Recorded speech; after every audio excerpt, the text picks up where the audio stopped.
Miss Lizzie. I don't ever smoke the dizzy.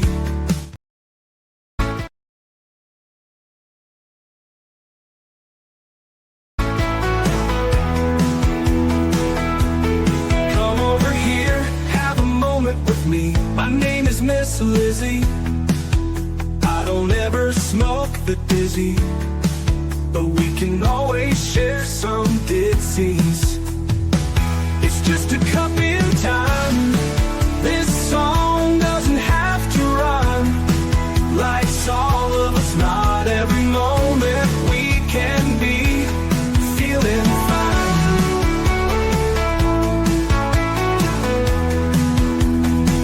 I wanna share a moment, just a second if you will, maybe even a cup of thrill. We could share this performance. It's tea time, come sit with me. Well, welcome guys, Miss Liz in the house, and we had an amazing afternoon with Meiko from Prague, and she talked about international cooking and dinners and food and spices and all that good stuff.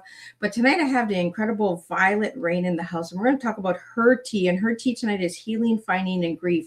We're going to dig a little deeper into that. We're also going to dig into her new album that is coming out, Charting the Stars in Her Eyes, and we got a couple of the chapters here that I just learned that are part of the song, so we're going to get into some of those as well.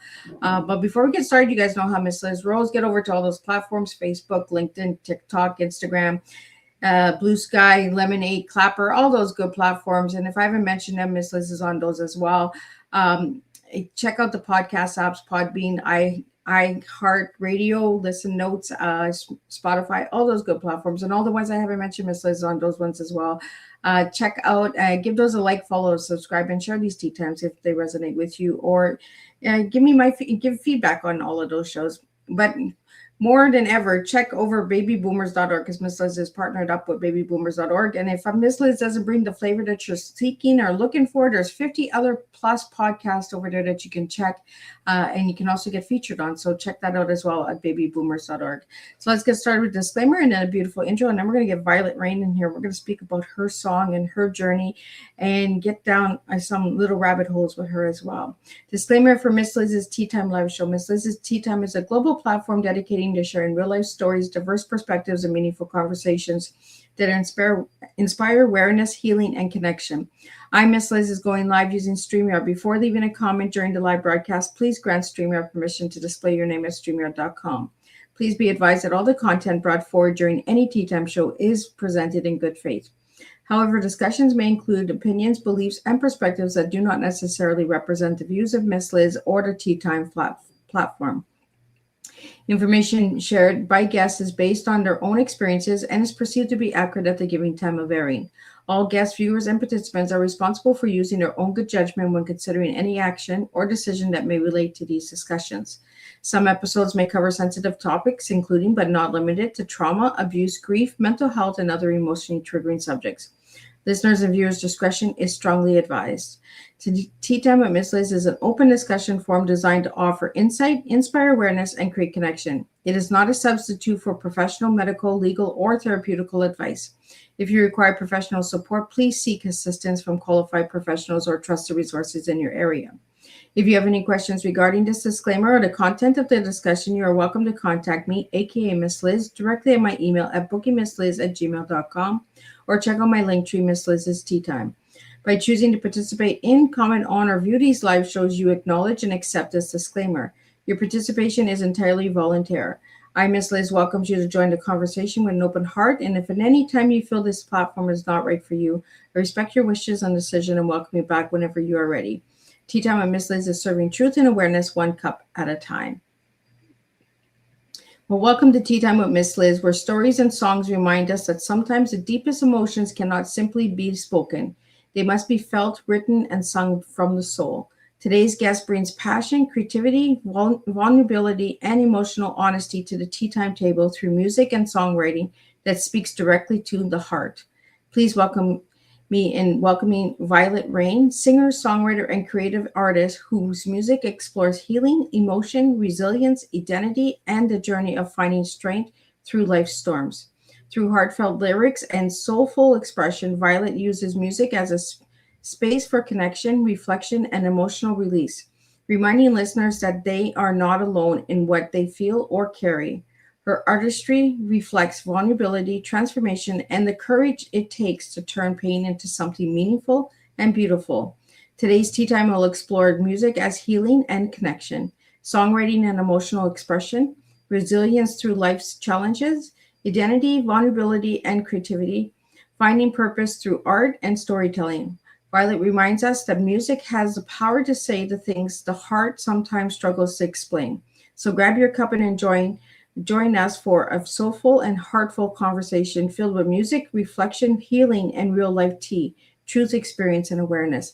And let me get Violet in here and let's speak and share her tea tonight. Welcome, Violet. Hi, thank you so much for having me. It is a pleasure to have you here. And as we were talking before we went live, I get a newbie. So I always like when I get the first dibs on all of you guys. So thank you for bringing your story to my table as well, Violet.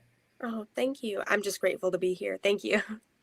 So, Violet, let's get to know you a little bit. Who was Violet as a little girl and who is Violet now?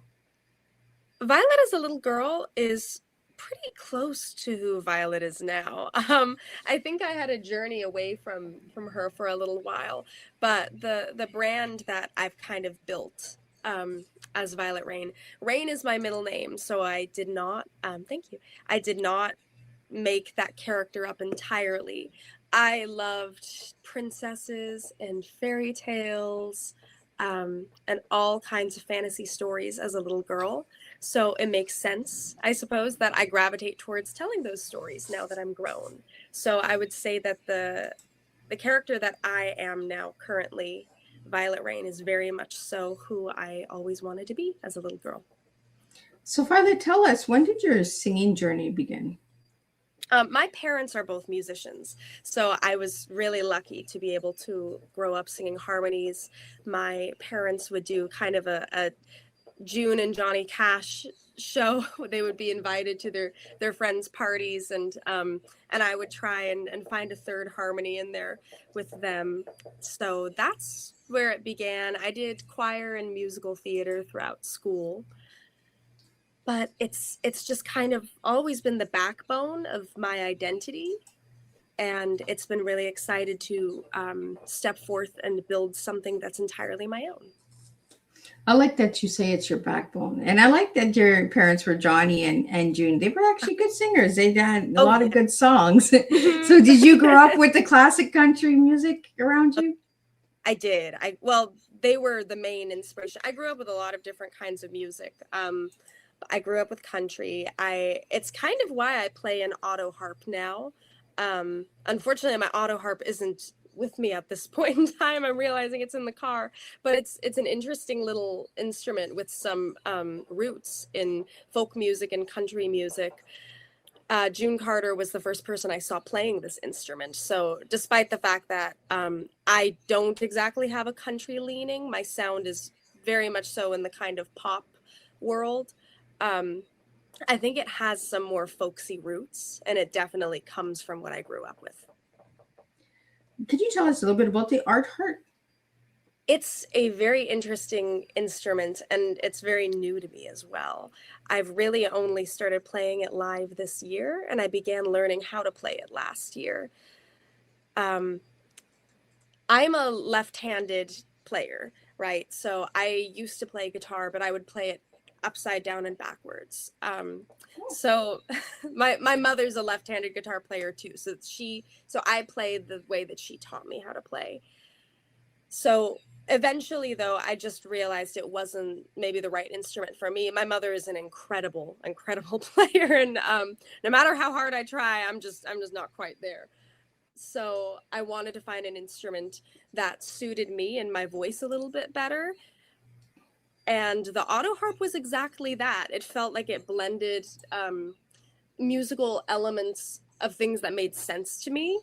so it has these buttons that you push. It has limited chords that you can play. My auto harp only has 24 chords, which is limiting. But in a sense, I really enjoy strumming. I'm not very great with guitar finger work and doing riffs and stuff like that. But the auto harp isn't really like that. It's much more of a strumming, plucking kind of instrument. And I enjoy that quite a bit. And it also lends itself to these kind of ethereal, otherworldly sounds that I strive to create. So I've been enjoying playing it so far. It's good.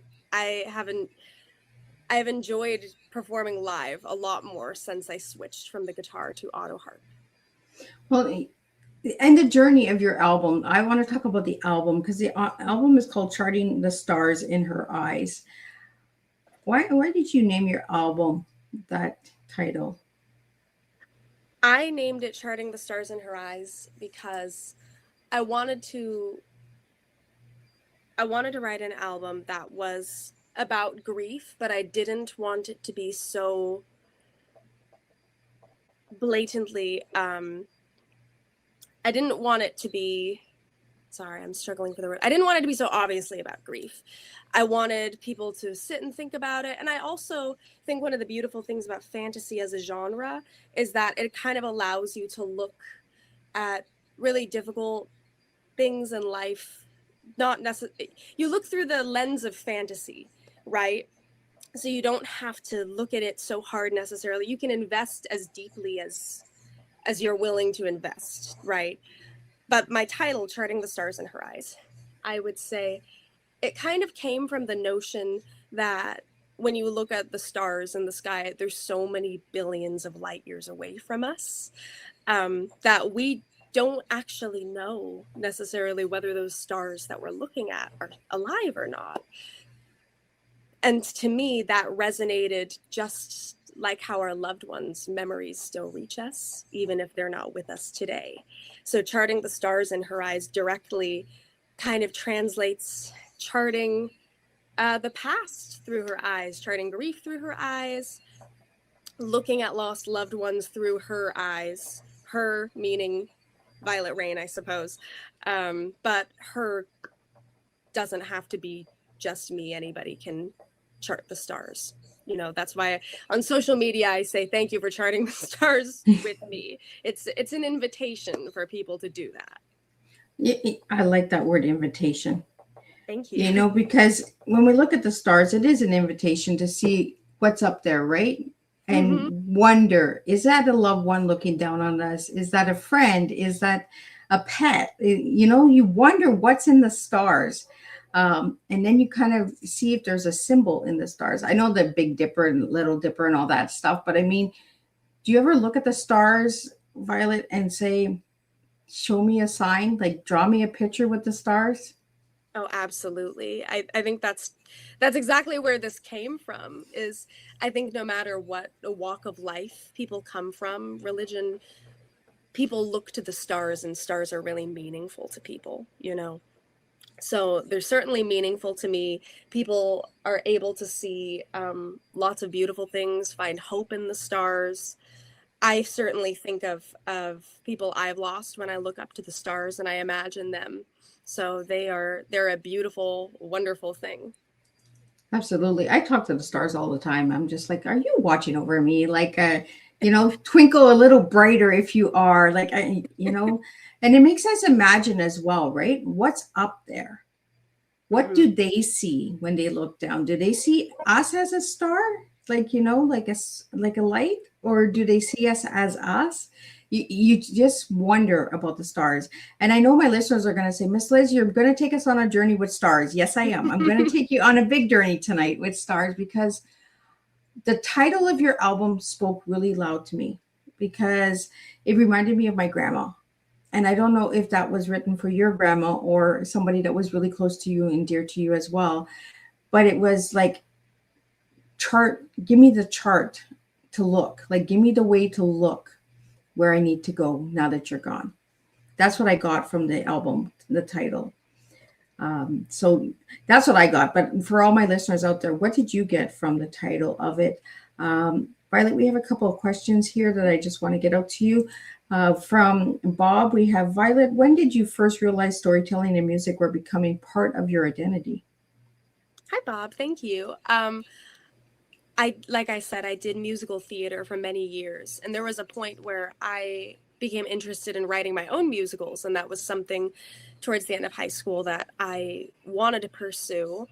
So I would kind of begin writing stories through and as characters. I wanted to write a Great Gatsby musical. This was before The Great Gatsby actually came out as a musical on Broadway. You're like, darn, I wanted to do it. I really, I loved the way that I could speak through characters, and you could get little nuggets of truth from me, but I could also stand behind that character. Right. So I just fell in love with it, and it kind of shot beyond musical theater. And a lot of people do believe my music is quite theatrical in nature. So that was how it was born, was I did want to write for musicals. And I ended up finding a little bit more freedom through just music. But down the line, as my budget for productions increases, I would like to put on shows that are a little bit more theatrical in nature, with lights and incredible set designs, and that would be very nice. Do you see yourself in the future creating your own musical? Yeah, I would love to return to that. I have a project that I'm working on right now that is pretty theatrical in nature, as this body of work is too, but I think it leans even a little bit more theatrical. So I think one day, if all keeps going well, I'm going to make my way back to musical theater somehow. Awesome. We have a question here from Olivia. Do you feel songwriting helps you understand yourself better? Hi, Olivia. Thank you. I absolutely feel that songwriting helped me understand myself better. I grew up singing. I grew up drawing. My mother's an artist, a physical painter, as well as a musician. So that was a part of my childhood as well. I grew up with a couple of different artistic mediums, but songwriting found me a little bit later, and nothing has felt like truth to me as much as songwriting does. It's the one that, and I thought singing was my passion as a little girl. I thought that was the biggest, the best thing. It was just singing. I loved drawing too. I loved to watercolor, but songwriting just felt like the most incredible way I could take my thoughts out here. But I don't have to wear my heart on my sleeve. My heart is on my sleeve, but it's not so easy to see. Maybe it's you get the metaphor. I do. I get it. I'm wearing my heart on my sleeve, but I can conceal it, or I can show the audience. It's a really special, magical thing to me. I return to songwriting more than I do anything now. We have a question here that just came in. What inspired the emotional and mystical themes behind your music? Thank you. It was definitely something I loved a lot growing up. Mysticism, fantasy. So it was something I returned to. I was taking a couple of courses down at my local community college. I was taking a British literature course, and I was really interested in all of the Arthurian stories that we were learning. So you see that on a couple of songs on the album. I've always had a slight interest in certain parts of history that I do explore in some of the album. Anne Boleyn is a character, well, a figure, a historical figure that I really enjoy to include and tell the story of. And there's a lot more figures that I intend to explore and tell the stories of down the line. I think it's just a natural leaning I have towards fantasy. I love Lord of the Rings. I come back to Lord of the Rings a lot. There's a song on the album that is kind of a little directly Lord of the Rings inspired to me. I've always felt a little bit like I've always identified with Frodo as a character. When I was a little girl, I had much darker hair, and my hair was really short and curly there. Thank you very much. My hair was really short and curly, and I had a giant gap in the middle of my teeth, and my eyes were much larger and bluer when I was a little girl. I looked like Elijah Wood. So that was a little bit of a nickname for me, was that. So I've definitely, and by getting into music, there's so many people who have supported me and helped me over the years. I have all these figures in my life who, to me, are like Sam or Bilbo. And I actually feel like my grandmother, who has passed, is like the Gandalf figure in my life. And she's who I wrote this album for. So it's so fantasy is very much so my thing. It's one of my joys in life, I would say. I kind of had a feeling that it was about a grandma. You were correct. And it makes me very happy that made you think about your grandmother too. Yeah, absolutely. My grandma's in the back and she's saying, yep, it's grandma time. We have a comment here is, I love the idea that soft songs can carry deep magic. What inspired tonight's beautiful title? The beautiful title is the title of Violette Rain's album that we're speaking on tonight. So that is the reason behind the title. I wonder, as adults, really speaks to me. And then we have one from Jack. Violet, do mystical fairy tales influence your songwriting equally, or does one inspire you more? Hi, Jack. Thank you. I think they inspire me equally, but I get into different headspaces when I want to. And I do a little bit of weaving stories together. There will be some songs that will be purely inspired by a fairy tale. I had a song, Sleeping Beauty. This upcoming song I'm looking to release is a pure Midsummer Night's Dream. It's written from Helena's perspective. But my debut, well, the first song on the album, Forget Me Nots, is very much so historical figures woven with mythology, woven with fairy tales. So that one is a little bit more dreamlike, a little bit more, I don't want to say avant-garde, but there's a little bit more stitching of themes together. So I hop in and out of like, okay, this time I am just going to explore this text and just going to write a song about this character from this body of work, versus other times when I'm feeling a little bit more dreamy and like I can weave in and out of different stories. So there's a different flow to you for different songs. Okay, yes. That makes sense. So when you get the mystical side, you get the flowy side. And then when you get the, okay, that makes sense. And Forget Me Nots is what gave me away for grandma. Because grandmas always talk about forget me not, right? Don't forget me. Yes. So that's why I guessed that it was about grandmas. Oh, that's so nice. So did your grandma have a favorite flower? She did not. She loved flowers in general. She loved peonies. She came from Pennsylvania, and I'm in Southern California. She came out here, and they don't really grow out here as far as I've personally been able to see. It's just too hot and too dry of a climate. Somebody can hop on and correct me and point me in the direction of a peony garden if they'd like to. So she didn't quite have a favorite. She didn't have a favorite flower, but that she loved plants, and I did associate peonies with her more. We used to go to Trader Joe's together and buy the peonies there because it's the only place you can buy them here that I know of. But Forget Me Nots actually is in. I refer to a lot of different historical figures and then mythological characters. Forget Me Nots is actually in reference to Princess Diana, whose favorite flower were Forget Me Nots.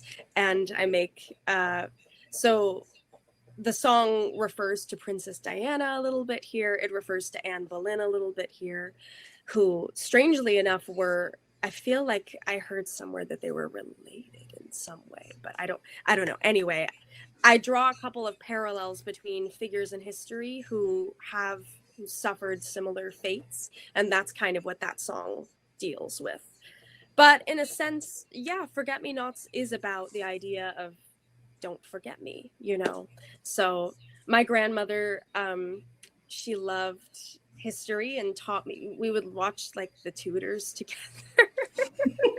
I swear, I've read more than my knowledge is not just from the Tudors, but she really loved to watch historical dramas. So there's a little bit of her woven into each song. So it ties. I tie it together in my own strange way.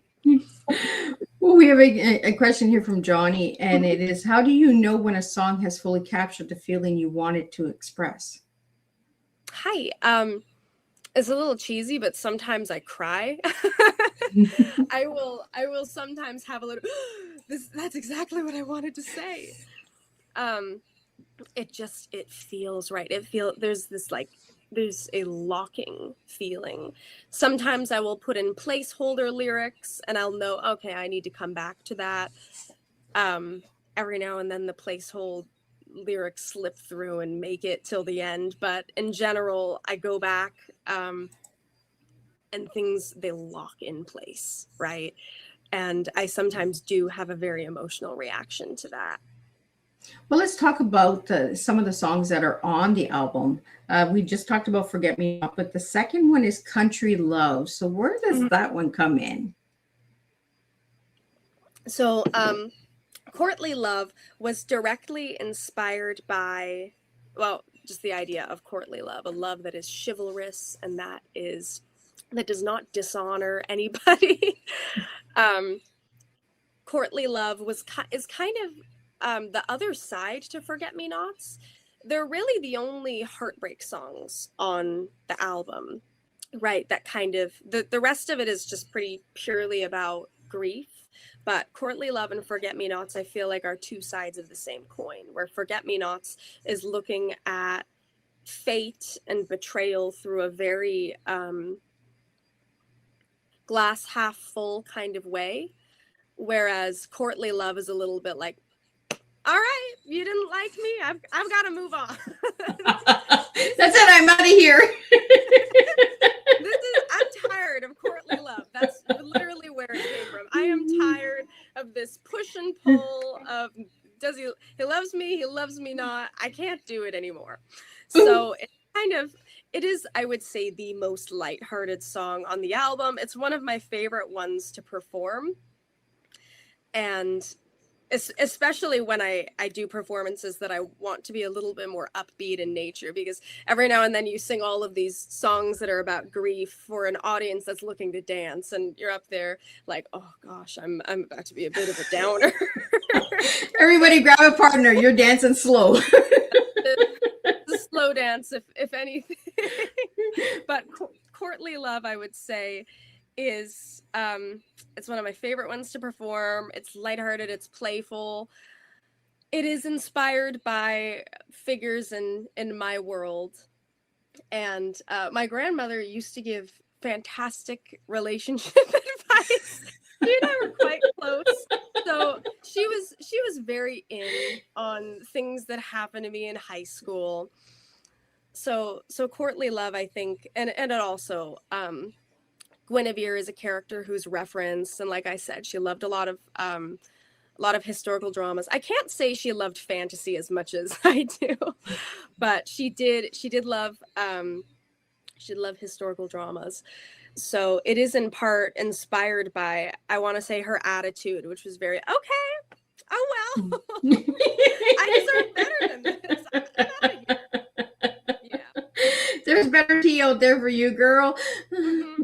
That's what we love. We have a question here from Ariel, and it is, Violet, have you ever surprised yourself with something a song revealed to you? That's a wonderful question.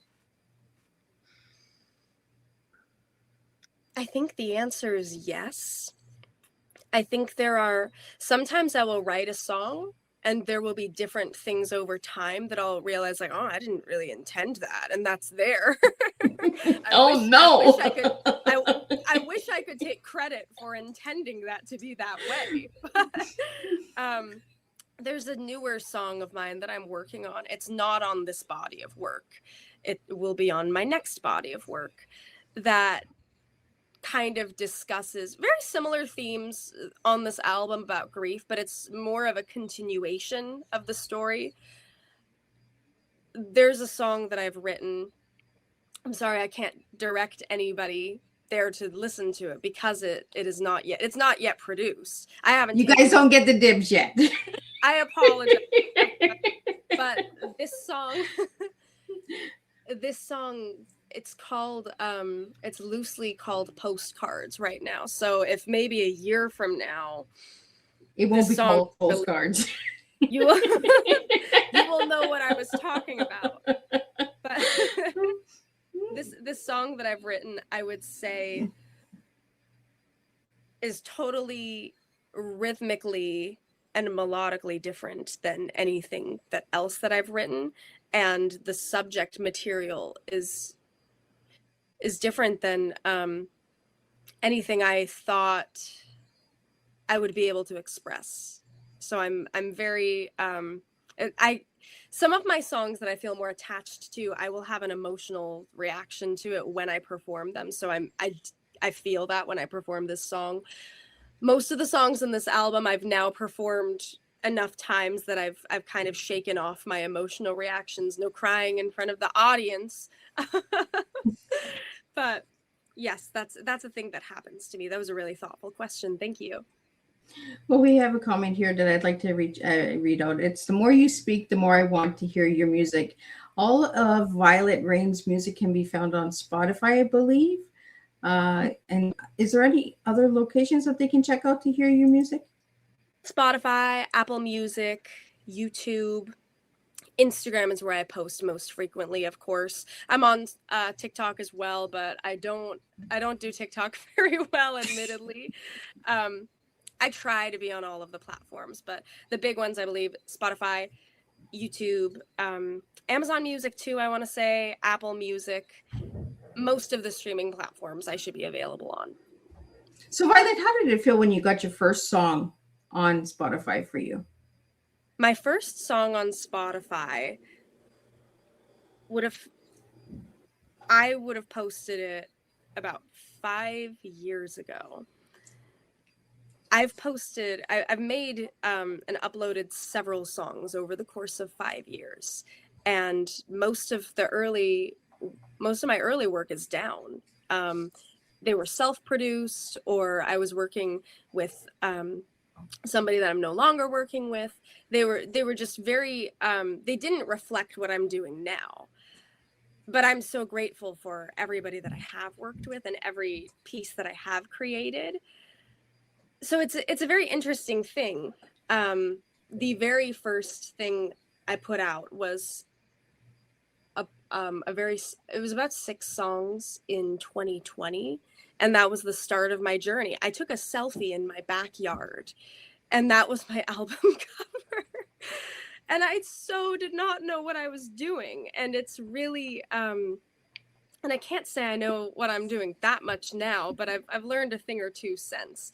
So I look back at it very fondly, thinking you have no idea where you're going to go on this journey. You have no idea. So there's a lot of magic in that. As far as how I felt at the time when I put my first song out, I hate to say I don't remember how I felt about it. I'm sure I was proud at the time. I'm sure I felt like this is the best thing ever, and this is gonna be it. But you learn so much. Go ahead.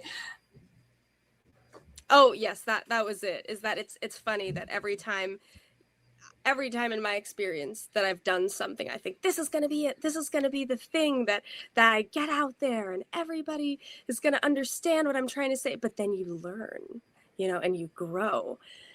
and you write better songs, and you end up going, I should really take down that last song because it wasn't really reflecting how I feel now.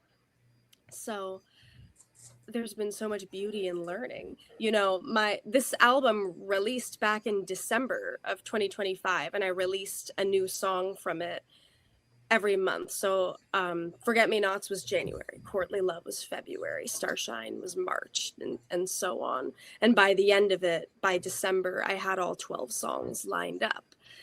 Now it's June, and it's been 6 months, and I look back at this album with the critical eye now. You know, it's interesting looking back and thinking, I would have done this differently.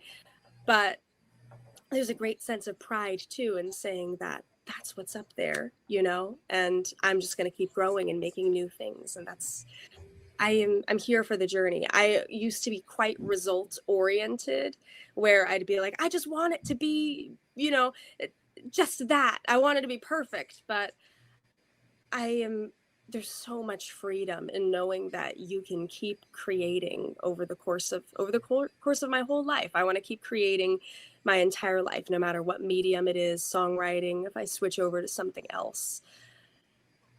So that's a very roundabout. I'm sorry, I went far.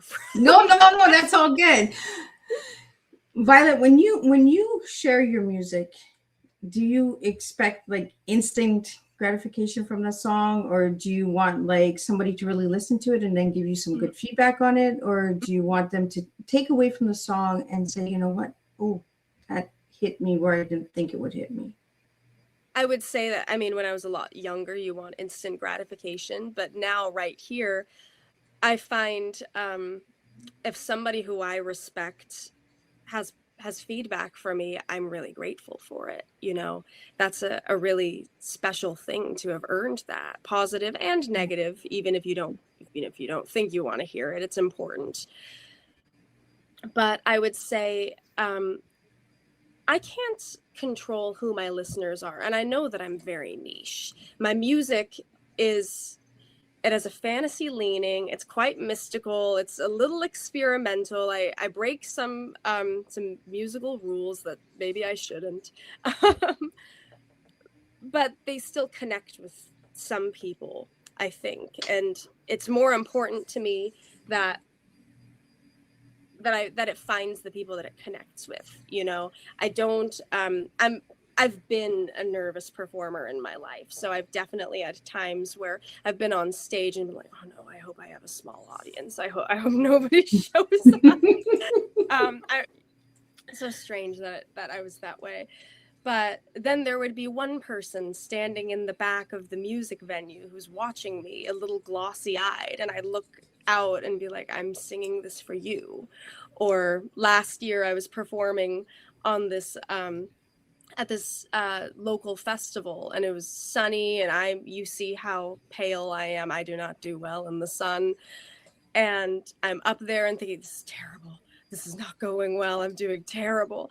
And there's this gentleman who's right in front of me in the heat and looking up at me, and he's going through it with me just to hear my song. And I'm thinking, I'm singing this for you now. This is for you. You need to listen. I am gonna stay up here, and I'm gonna make it through this set, and then I'm gonna put sunblock on after. So I would say that it's really important for me to reach people. I don't care if it's 1,000, 10,000. If I'm able to have a conversation with somebody who it reaches and speaks to, that's what I wanted to do. Absolutely. You know, and I like that you're different, and I like that you broke the rules and that you're a little rebel, because you know what? That's what we need. We need different in today's world. We need to know that it's okay to be unique and different, you know, and going against the grains and saying, well, this hasn't been done. And why hasn't it been done? And why can't I do it? I love the why kids out there. Like, why can't I do it? I'm just going to do it. Watch me. That is just my thing. And I always encourage my kids and my grandkids just to go out and try, because the ones that are always talking about doing it and not doing it are the ones that are living with the regret. You're out there and you're trying. And like you said, some songs you critiqued already since they've come out. since last year. And, you know, flaws are a part of learning. And maybe where the next song comes on in the next album, each album is going to give you a little bit of growing roots and beauty. Like the blossoms are going to come out, and you're going to see, you're going to get it. And I love it that you're a beginner, because I can say I knew Violette Rain when she first started off, and now look at her go.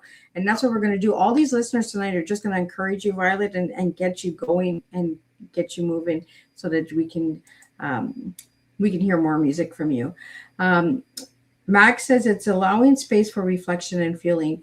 That's what Tea Time is all about. I just give my guests a space just to share their stories. If they need to giggle, if they need to cry, they're more than welcome to. If they need to sing, they can sing too. So Violet, if you feel that you'd like to sing for my listeners, you can do that as well. We have a question here from Lucy. Violet, has the auto harp influenced your songwriting in unexpected ways?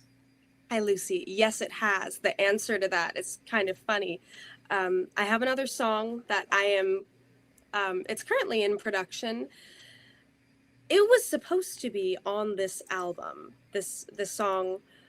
It's called Melusine. It actually goes back into the old French folklore of Melusina.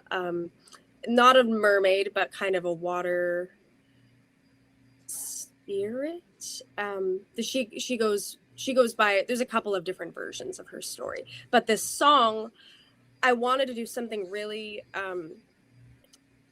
there was an interesting thing I was doing with the chords that I would say my relationship to music is more intuitive. I did choir for many years in school, but I was a very poor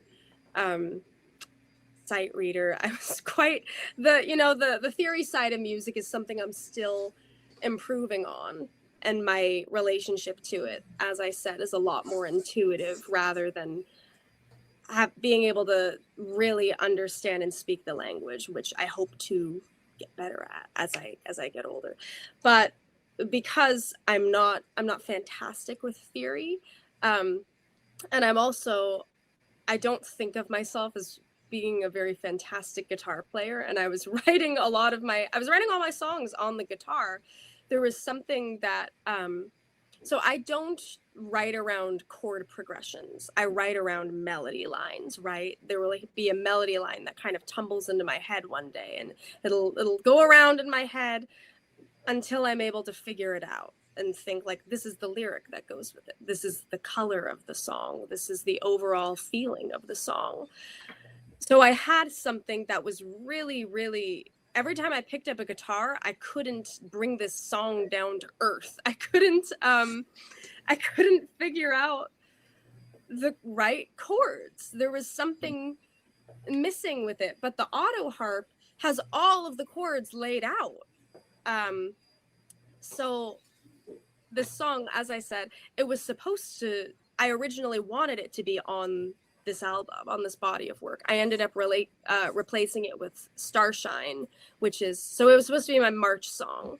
But then a year went by and I switched onto the auto harp, and for some reason it just clicked, having the chords just laid out in front of me. So I was able to finish the song, and I took it to my producer, and it's currently in production now. But the long story short, lesson is for me to keep getting better at theory and understand music, so I'm able to begin to do more complex things. And it's interesting too, because I've talked to some musicians about it, and they've said to me, wow, you would think it'd be the other way around, because your auto harp only has 24 chords on it, and the guitar has infinite chords, and you can do inversed chords. You should have been able to figure it out on the guitar. And I go, I don't know what to tell you. It's me. It was well, we got some we got some goosebumps in the studio in joining in from the answers. Music speaks differently to everyone, right? And instruments speak differently to everyone. When you're picking up an instrument, because you said you play the guitar, you play the auto harp, is there any other instruments that you do play? Not well enough to note. I can pick up a mandolin and play a couple of chords. Yeah, I think like I said, my family are all musicians. So there's a lot of instruments in the house. I had a period of time in which my mom was a drummer. That was what she did in band. Well, she was also a guitar player. She's just an incredibly talented individual. So when I was about 11 or 12, she was teaching me to play drums, and I did not get very far. I could play Honky Tonk Woman, the Rolling Stones song, and that's as far as I got. So in general, the guitar is my instrument. Not really. Oh, I can play ukulele too. I've lied. Ukulele was the very first instrument I picked up when I was a teenager. I played ukulele first, and then I moved on to guitar, and then from guitar to auto harp. And I'm kind of going back. I would really like to be a better mandolin player. I think the mandolin is such a beautiful instrument. My producer, he put mandolin on. There's a couple of my songs that Fireflies has a really beautiful mandolin part. I was just getting weepy in the studio, like, oh, it's so lovely what he's doing. So I can play a couple mandolin parts on my own songs, but I can't say I'm proficient in it, you know. Maybe one day. Interview me again in a couple of years. I'll interview you next year when you got postcards out. Yes. We have a question here from Kate, and it says, does creating magical worlds ever become emotionally overwhelming, or is it mostly therapeutical for you? Yes, it's that's a great question. I think it's both. I would say that all of the songs on the album live in a different magical world. I like to think of them all as different dreams, right? Because the first couple songs on the album are very fairy tale like, and then the summer songs, I kind of break them up in terms of what time of year I released them in, because I did a different one every month. The summer songs are all kind of vintage hued, and the fall and winter ones that I was doing kind of returned to more folkloric storytelling. It can be overwhelming, but it's so nice, because the reason I wanted to do these different worlds is because it brings it back to grief. The idea is you can find your loved ones in these worlds that you can create. So that's why each song on the album in some way correlates to, well, it's primarily my grandmother, but I think about other loved ones too for different songs. So one of the songs on the album I think is the most emotionally overwhelming for me. It's called Autumn Wind, because that's the song that she really lives the most in for me. You know, Courtly Love is a lot of fun. You know, we were talking about that one a little bit earlier, and that's why I like performing that one. That world is very, I don't know, it's not heavy, but ultimately you get into the right headspace to act and to perform and to tell all of the stories. So I would say I'm a little used to it now, but I definitely get a little choked up from now and then, especially about that song Autumn Wind, which is where I think she lives the most. Yeah. Even the names of the songs, like Forget Me Not, Courtney Love, Sunshine, Yellow Butterflies, Fireflies, Stars in Her Eyes, On the Road, Wildflowers, Pumpkin Pie, Follow the Crows, Autumn Wind, and Little Heart Locket.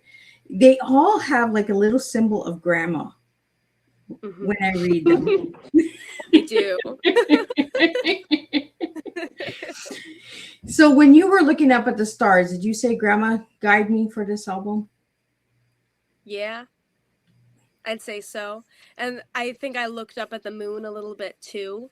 And that's why the moon is kind of the main apart from Forget Me Nots. The lyrics begin, by Diane's illusion, there I'll feed my delusion. You'd have me by this moon where forget-me-nots bloom. That's the opening line of the whole album.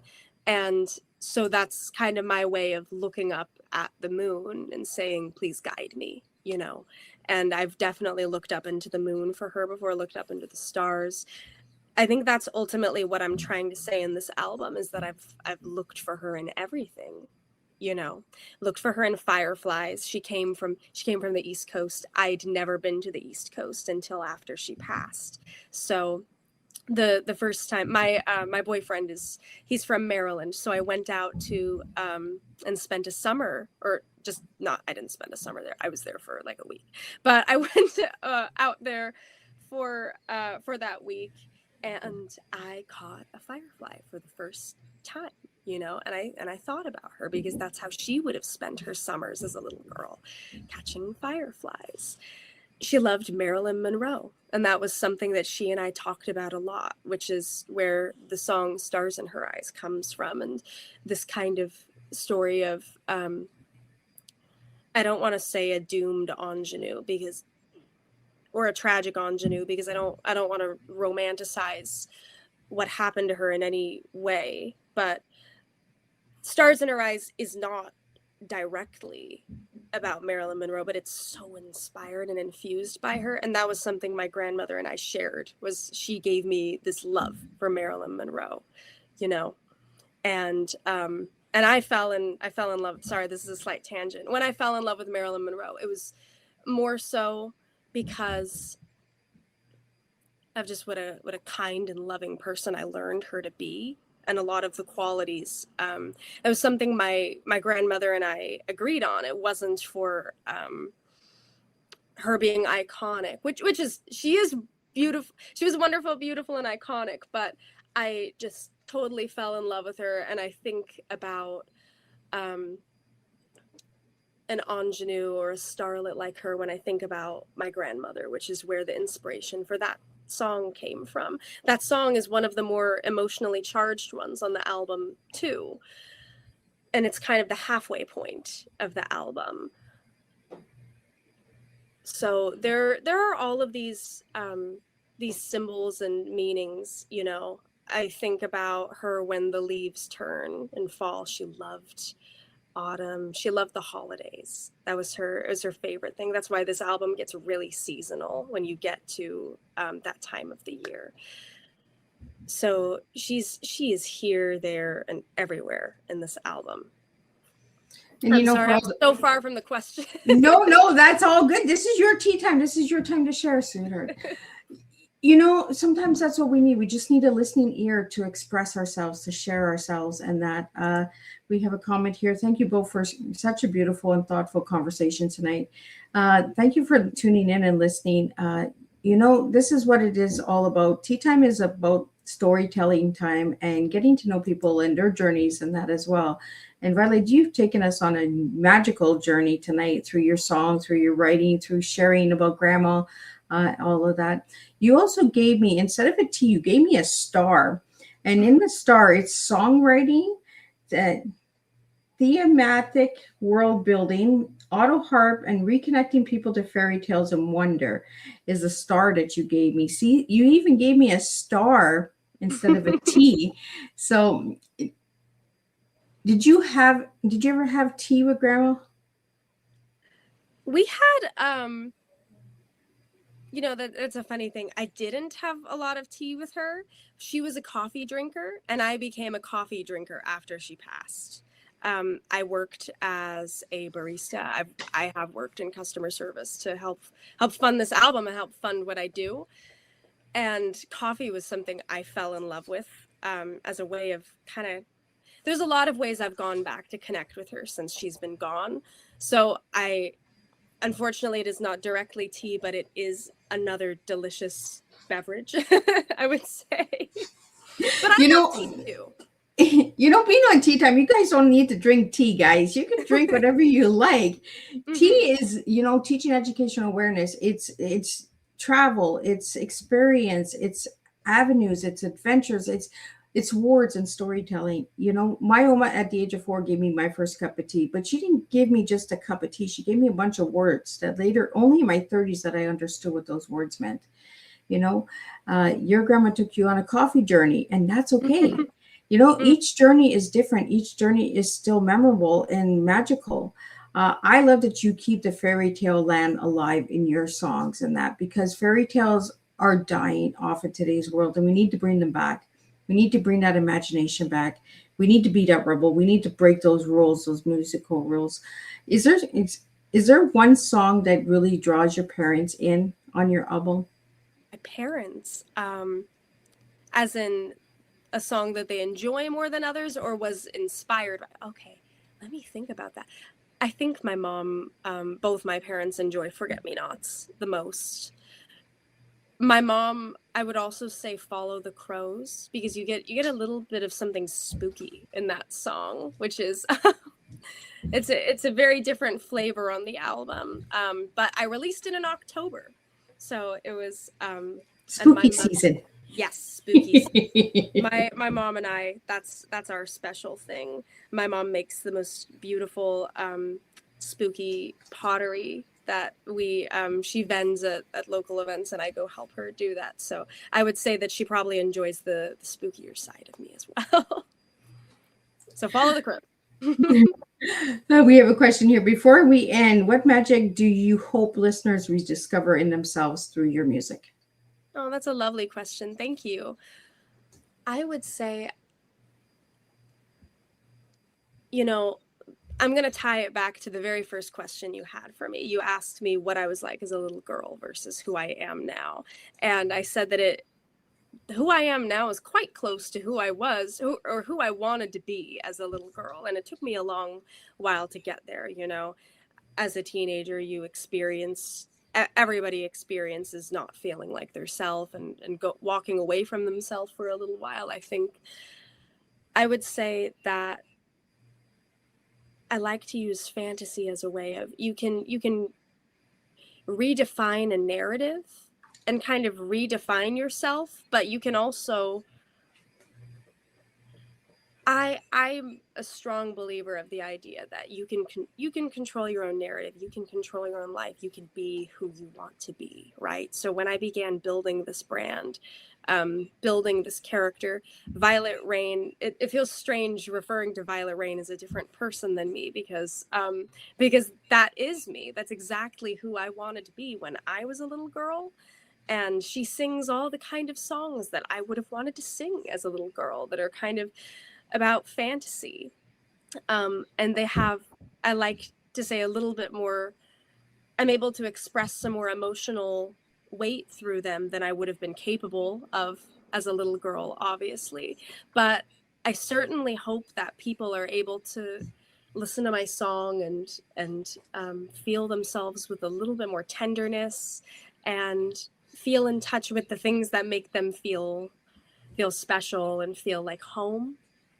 I hope that people find a little bit of home in my music, no matter how many stars you need to cross to get there, and how many different dream worlds you have to cross to get there. I hope that there's some familiarity, some nostalgia, and yeah, I just want to provide that safe space. And fantasy happens to be a fantastic vehicle to do so. I can see you just writing. So, do you write in the morning time, or the sunrise, or the moonlight? Moonlight, 2 a.m. She's a 2 a.m. girl. Mm-hmm. So, Violet, what final message would you have for all the different artists out there that are going against the musical rules and that? What message would you have for those artists out there? I would say there are, I had some people in my world when I started to embark on my musical journey. There were people who said to me, Violet, never change. You do you. There's going to be people who are going to try to tell you to change. And I kind of naively thought, who's going to tell me to change? Who's going to? And they absolutely will. There's going to be a lot of people out there who are going to, well-intentioned people, friends and family, as well as maybe not so well-intentioned people. There's a lot of people in the music industry. There's a lot of good people. I'm not going to say there's a lot of bad people. There's a lot of gray, right? There's it's not all black and white. There are varying degrees of people who are trying to help you, people who have great suggestions, people a lot of people are going to tell you a lot of things. And it's really important to take things in and soak up as much as you can. It's important to look at yourself with honesty and say, how do I make this work? How do I connect with people? Am I doing what I can to connect with people? Is there something I need to rework? You absolutely can't just, there's got to be a good balance, but you can't forget yourself in the mix of it, you know? And that is the toughest thing, is maybe not the toughest thing in life, but it is a very difficult thing, because it's easy to forget yourself. And there's a lot of voices. You get a lot of people in your ear. It's a big balance of ego and humility, but you can do it. You absolutely can do it. Everybody out there, I believe, can do it, you know. And I'm still working on doing it. I'm going to spend the rest of my life working on how to get better at it. And Violet, if you could just spell out your website for all the audio listeners and let them know where they can find you. Wonderful. It's www.violetterain.com. You can, I post most regularly on Instagram. Oh my goodness. At Violette Rain. The I is an L, so it technically would be Violette Rain. VLOLETTERAIN. Somebody else took Violette Rain. It's okay. And I am also Violette Rain on TikTok. You can find me just Violette Rain on YouTube as well. Violette Rain all across platforms. Well, thank you so much. This was a pleasure. I really enjoyed this conversation tonight with you. And for all the listeners that tuned in and brought your questions and your support, your comments, thank you guys. This is amazing. This was a beautiful evening. I'm just going to do a recap of what tonight's tea time was, and we'll be back on Thursday and we'll do this all over again. What a heartfelt and beautiful conversation tonight. Violet, thank you for bringing your honesty, creativity, vulnerability, and musical soul to the tea time table. Your voice reminds us that music is more than entertainment. It is emotion, connection, healing, and truth wrapped inside melody and words. Tonight's conversation explored songwriting, resilience, emotional healing, identity, creativity, and the power music has to help people feel understood during difficult moments in life. One of the strongest takeaways from tonight's is this: music often reaches places inside the heart that words alone cannot touch. Through your songs and storytelling, you continue creating space for people to process emotion, reflect on their journey, and recognize that vulnerability is not something to hide from. It is something deeply human. You also reminded listeners that creativity can transform pain into purpose and isolation into connection. Here's some food for thought to leave with everyone tonight. What if the songs we connect with most deeply are the ones that quietly remind us we are not alone in what we feel? Because healing sometimes begins with simply being heard. Thank you, Violet, for sharing your music, your story, and your heart with the Tea Time community tonight. Until next time, keep creating from the soul, keep using music to inspire connection, and keep serving real life tea one conversation at a time. And I'll see everybody on Thursday, and we'll do this all over again. Thank you so much for having me. This has been